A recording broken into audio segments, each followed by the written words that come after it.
Welcome to a video summary of the Sony KD-55XD9305. You can read the full in-depth review from a link in the description or by clicking the info button top right of the screen. The device has an asking price of around £2,000 and it's Sony's flagship 55-inch TV for 2016. As you would expect, the XD93 sports all the latest technologies, including support for high dynamic range video, or HDR, and Ultra HD 4K resolutions. The build quality of this thing is top notch, and the design is classic understated Sony, with an extremely narrow black bezel surrounding the screen. There's also a gold metal trim inlaid to the surrounding frame, which is also black. The supporting stand has a tapered design, but the TV does sit dead straight, and not tilted back like we've seen with Sony TVs before.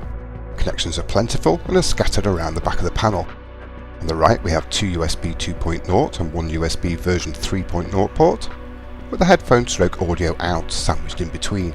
Further down is the first of the HDMI inputs, all of which are version 2.0A and HDCP 2.2 compliant by the way, and below that is a Toslink digital audio out and a wired LAN port. The remaining three HDMI ports are towards the centre of the panel, and below those are the aerial and satellite dish connections.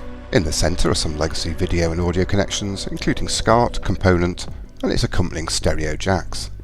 Also to the edge of the back panel are some basic control buttons for power, channel changing, volume and input selection. Of course you don't have to use those buttons, as Sony provides a perfectly good remote control, which has a nice rubberized finish and sensibly arranged buttons. There are even dedicated ones to take you to Netflix and Google Play. The Sony also has extended menus with a good selection of calibration controls, which allows fine-tuning of the image. There is also an extensive smart TV system powered by Android, with all the latest catch-up services. The out-of-box Cinema Pro was pretty accurate, with just a bit too much green throughout the grayscale, but we were able to get a near ruler flat response using the 2 and 10-point white balance controls. The default colour performance was also decent, but the XD93 has a tendency to undersaturate at lower stimulus levels. But again, following calibration, we managed to correct nearly all the errors throughout the saturation points. As you would expect, given those results, the XD93 produced images that were very natural looking, and horizontal viewing angles were also good for the technology. Native black levels were also impressive, and given a further helping hand by a very decent dimming system. And the Sony could look good with most sources given the quality of the video processing on board. Obviously it was with 4K and HDR where it was seen at its best, when at times the images were of jaw-dropping standard. The HDR presentation was definitely helped by the fact the XD93 could comfortably hit 1000 nits of brightness, and also achieve over 90% of the DCI colour space.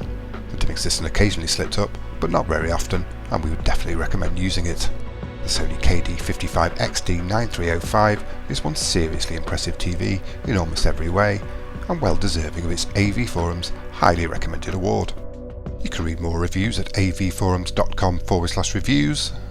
You can also see more videos at avforums.com/videos. And why not follow us on Twitter? And you could also like our Facebook page. Thanks for watching.